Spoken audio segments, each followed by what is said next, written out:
all good? Mm-hmm. Okay. What? Did you jump to the currency? Oh, yeah.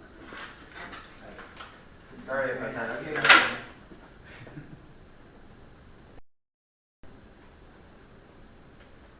Was it legal this? 2AC round 3. Okay. Is it there?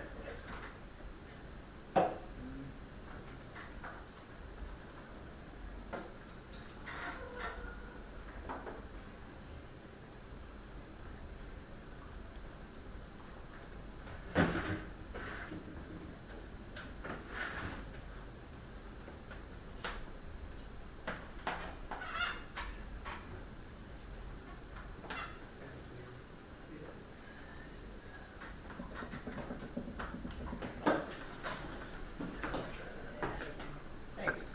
Y'all good now? The role of that is a team who best affirms the counter-narrative of legalization. The counter-narrative is not just the mere act of being opposed to deportation. We are destabilizing the fact that the United States has authority to forcibly relocate bodies who they deem to be illegal. The government has no authority over me or Joe. Voting out is a form of active destabilization of government in being able to deport and to exclude people based upon imaginary lines of citizenship. The topic is forcibly relocating my body to another discussion and to another topic. This violence is not only physical but also has psychological ramifications on the duality of individuals who are within this space who need to be citizens. This duality that the government creates is problematic for the negative team, which they cannot answer and they don't have an answer to coming out of the 1NC. Something which they cannot recognize because they don't know what it's like to live like a person who cannot be in this world that they are part of. The counter-narrative itself solves for the lives of Joe and I and creates an identity politic for Joe and I, but the operationalization of this narrative creates an outlet for our method to flourish. That was the Hampton 2011. We don't have to solve for deportation itself, but we do have to craft a meta-narrative inclusive subjected perspectives. The alternative is endless violence by means of permanent exclusion from provocativity in 2014. We can never surmount all difference and arrive at a state of commonality and mutual respect. However, by recognizing the enduring logic of dominant phrase regimes, we can be alert to specific wrongs and act upon them, whereas politics is the unstable space in which the specific examples of naturalized and equal power relations can be called to account and where it is possible to transform social values and explanatory languages in the progressive direction. Citizenship can also be used as a tool to break and fracture that dominant phrase regime. Citizenship as a political subjectivity can be used to address things that stand in the way of being recognized as political subjects. The idea of rational embodiment provides an alternative, a non-binary means of evaluating and recognizing the resistance. Acts of citizenship bring political subjectivity into the discussion of being, of performatively engaging oneself as a political subject highlights that politics is in part about the performative clash of values about challenge and contestation. Let's go on to the app proper. They made a small analytic here talking about how we're not talking about how we're disrupting the United States federal government and how we're not actually engaging within the debate space. I'm pretty sure my partner and I were significantly clear in cross-examination as to what that means. The fact of the matter is the overview does answer those disruption arguments. And what we need to understand is that the disruption is coming from a piece of evidence from Gonzalez and Chavez in 2013. The fact of the matter is that abjection that is happening in the status quo right now is what leads to an ingrained apathy to not do anything about the subject matter, which means that the criticism's alternative eventually does re-ingrain a sense of apathy towards excluded bodies, meaning that they can never access the lives of Joe and I, and they can never access the lives of those individuals who are deported, such as my mother, which means that there is an independent dissad, not only in this round and in this debate space of actual exclusion and deportation happening, but it also is an act of deportation of individuals outside this debate space, like my mother, who also needs to have an ability to be able to disrupt and engage within the political system. We are not congressmen and women in this debate, and we recognize this debate space that we have here is not enough to be on Capitol Hill, but the fact of the matter is that when we engage with the political, the Hampton, which is what the Hampton 2011 evidence indicates, by using our counter-narrative to disrupt the framework of what the United States federal government does in order to create those dualistic boundaries of what is illegal and what is legal, that is what's necessary to start that resistance, to start that protest revolution, which has out-of-round implications. The judge in this debate round should not just be a spectator, you should be a expect the actor not only be an activist within this debate round by voting yes, but also be an activist on the outside by talking about this by saying what these kids are doing in order to talk about the damaging ramifications of deportation. We're not using deportation as a narrative, as the criticism would like you to believe. We're using deportation as an actual act of exclusion that is happening within us. If you talk about I believe that the criticism is what uses as metaphors and uses metaphors of dreams in order to achieve some sort of imaginary reformation. I'll get to that more on the alternative debate on the criticism, but for now, we must understand that there is exclusion happening within this debate round by you and re-ingraining and re-entrenching apathy to a discussion of immigration discourse, which is probably disadvantageous for the negative team. Now let's go on to ableism. Prove do both. The method of the negative is not mutually exclusive from the method of the ethic. Hamilton 2011 evidence indicates that we achieve a meta-narrative through the inclusion of dominant narrative and the inclusion of a counter-narrative. If the link debate for the criticism is true, then they are depicting the affirmative as dominant narrative that should be abolished. Therefore, you should vote for the Hampton evidence and immediately, because we are able to accrue a better form of policy analysis leads to a meta-narrative, which is independently better form of discourse than one that excludes the discourse of immigration studies and immigration discussions. The permutation functions to ensure the operationalization of the alternative is not enough to dream, especially for those who either can't dream or don't have the cognitive ability to interpret their dreams in a manner that makes their alternative functional. We can assume that our opponents want some change in this debate space, but they can't articulate how or when that change comes about. However, when you look at the affirmative team and what we're doing with the changes right now, we see that there's an active engagement of destabilization of what the United States federal government is doing.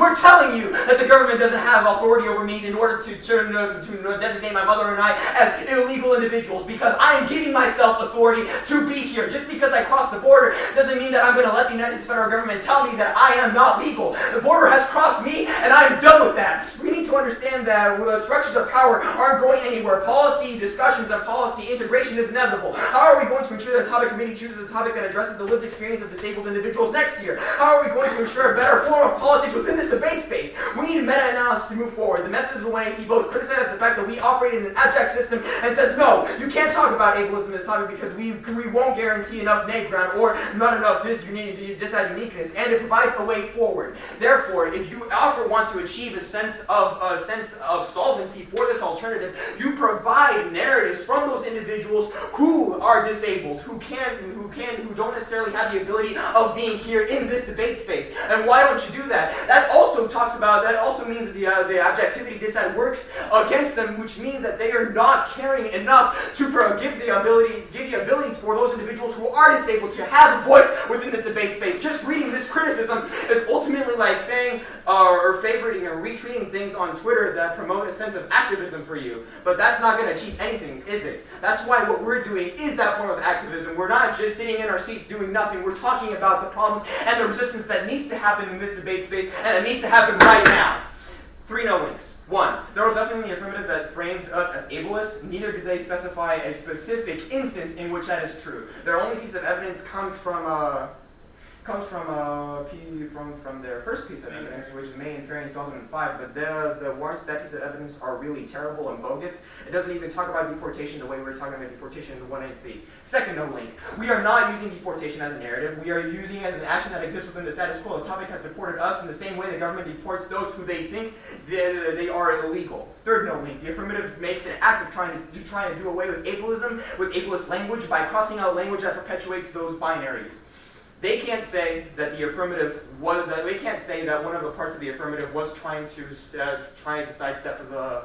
They can't say that we weren't trying to make an active step against ableism. We wrote over this app again and again to check for verbiage that was ableist. We were using ableism as a form in which we can check ourselves that we are not being ableist through what we're reading and what we're saying. Therefore, you can even consider the alternative as a form in which the role of the ballot can also play itself out. We can still dream about disability studies within the role of the ballot by using a counter-narrative to figure out what it means to be legal, not only within the debate space, but also within citizenship, and also within individuals who are disabled. Are they really, when we think about that, we also break down those boundaries of what is legal and what is not legal. Like you said in cross-examination, it is a question of who is able to move within this space and who is not able to move move. And I feel that the role of ballot does in and of itself achieve that sort of framework and tries to achieve that meta-narrative. But nothing in the 1NC does anything to combat that, which is problematic and is probably something that will come up in the later debates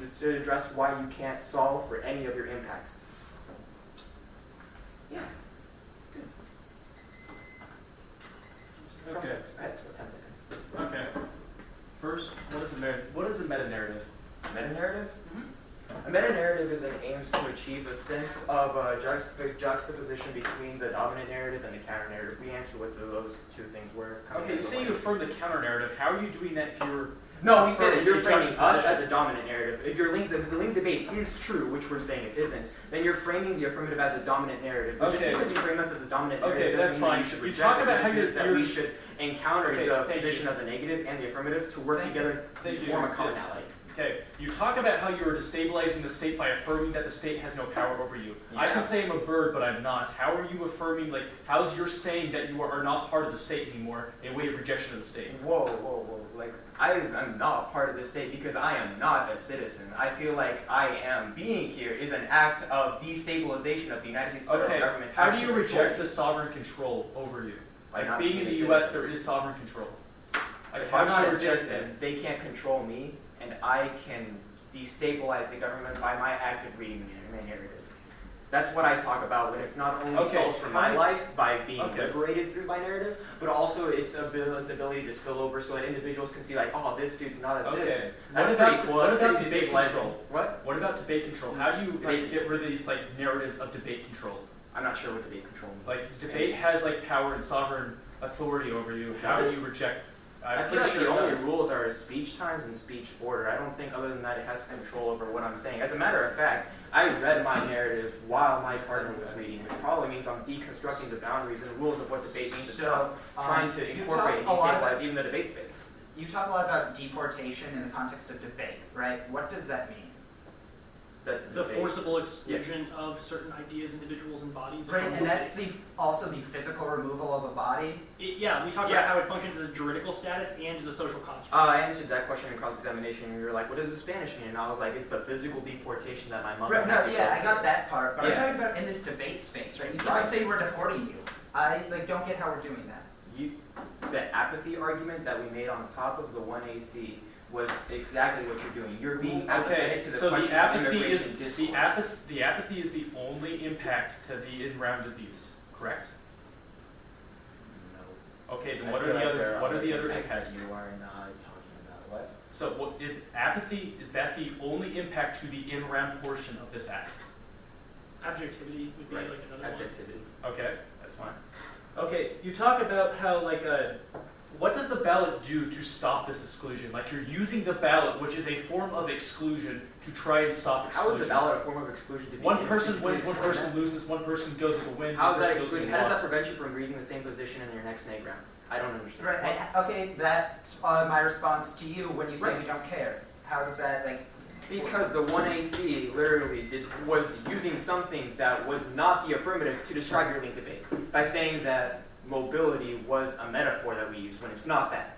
You're apathetic to the arguments that were made in the 1AC. Prep. Yep.